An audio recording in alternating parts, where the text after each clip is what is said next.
ప్రియమైన వారలారా, యేసు నామమున మీకు నా శుభాకాంక్షలు. ఎలా ఉన్నారు? బావున్నారా? ఈ దినపు ఉదయకాలము ఎలా ఉన్నది? మీకు సంతోషంగా ఉన్నదా? మీ హృదయంలో ఒక సంతోషం ఉన్నదా? ప్రతిదినం ఉదయమునే లేచినప్పుడు ఒక దుఃఖముతో, కలవరముతో, భయముతో అలా ప్రారంభించకూడదు. సంతోషముతో, ఆనందముతో, ధైర్యముతో ఒక దినము ప్రారంభించాలి కదా. మనకు ముందు కొన్ని సమస్యలు, అవసరాలు అన్నీయూ ఉంటాయి. వాటిని అనుకుంటూ రాత్రంతా ఉండి ఉదయం లేచినప్పుడు దానికి ఏం చెయ్యాలి, దీనికేం చెయ్యాలి అని అనుకుంటాము. కనుక వేకువనే మొదట దేవుని దర్శించాలి. యేసుతో కూడా మీరు మాట్లాడారంటే, మనసులో ఉన్న వాటినన్నిటినీ చెప్పారంటే ఆయన అన్నిటికీ బాధ్యత వహించును.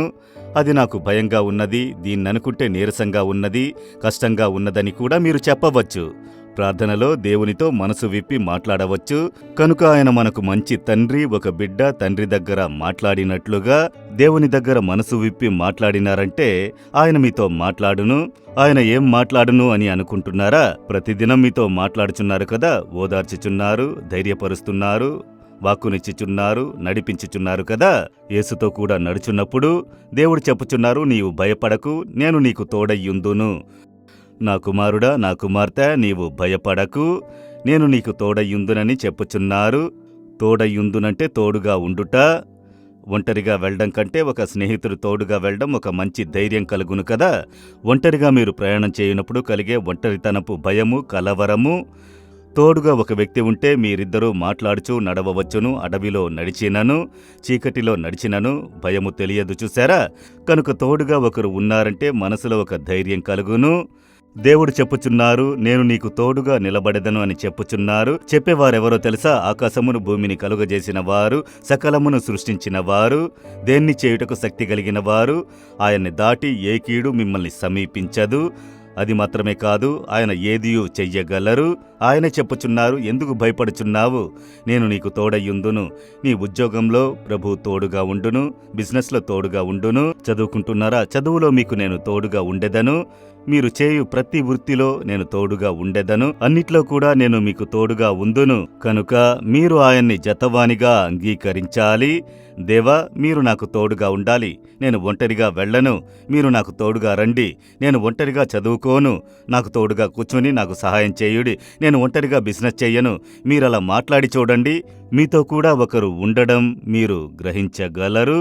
నేనలాగే జీవిస్తున్నాను. నేనెక్కడికి వెళ్ళినను మీరు నాకు తోడుగా ఉన్నారు. నేనెక్కడికి వెళ్ళినా మీరు తోడుగా వస్తున్నారు. మీకు స్తోత్రములు దేవా అని ఆయన్ని స్తుతించి అనుదినము ఆయన తోడుగా ఉండే ఆ ప్రసన్నతను కాపాడుకోనుట. అలా కాపాడుకుంటే చూడండి, భయపెట్టే వార్తలు వచ్చును, భయపెట్టే పరిస్థితులు కలుగును. అయితే భయం రాదు. ఆ పరిస్థితి విన్న వెంటనే అందరికీ భయం కలుగును. అయితే మరు నిమిషమే ఆ భయం కలుగునట్లుగా చూసి, భయపడకు, నేను నీకు తోడుగా ఉన్నాను. నీవు కలవరపడకు, నేను నీ పక్కన ఉన్నాను. ఈ స్వరం మీ హృదయంలో ప్రతిధ్వనించుట మీరు వినగలరు. నేను నా జీవితంలో ఎన్నోసార్లు దీన్ని చూసి ఉన్నాను. అందువలన నేను ధైర్యముగా ఈ పరిచర్యను చేయగలుగుచున్నాను, మిమ్మల్ని చూసి చెప్పగలుగుచున్నాను. ఆయన సేవకులకు మాత్రమే తోడుగా ఉంటారా? లేదు, బిజినెస్ చేయు వారికి తోడుగా ఉంటారు, చదువుకునే వారికి తోడుగా నిలబడును, ఉద్యోగం చేయు వారికి తోడయ్యుందురు. అన్ని కార్యములలో తోడుగా నిలబడువారు దేవుడు.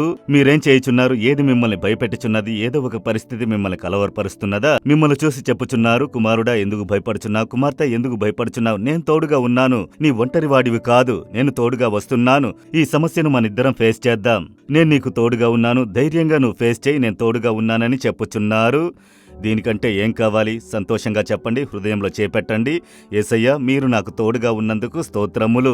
నేను భయపడను, నీవు భయపడకు, నీకు తోడుగా ఉందును అని చెప్పారు. నేను విశ్వసిస్తున్నాను, నాకు తోడుగా ఉన్నారు. ఏవియు నా జీవితంలో కీడు కలుగుటకు మీరు విడిచిపెట్టరు, మీరు వాటిని మేలులుగా చేయుదురు. దాని కొరకు స్తోత్రములు, యేసు నామములో. Amen, amen. Jesus redeems Telugu YouTube ఛానల్ను సబ్స్క్రైబ్ చేయండి. సబ్స్క్రైబ్ బటన్ను క్లిక్ చేయండి మరియు బెల్ బటన్ను నొక్కండి. ప్రతిరోజు కార్యక్రమ సమాచారం పొందండి.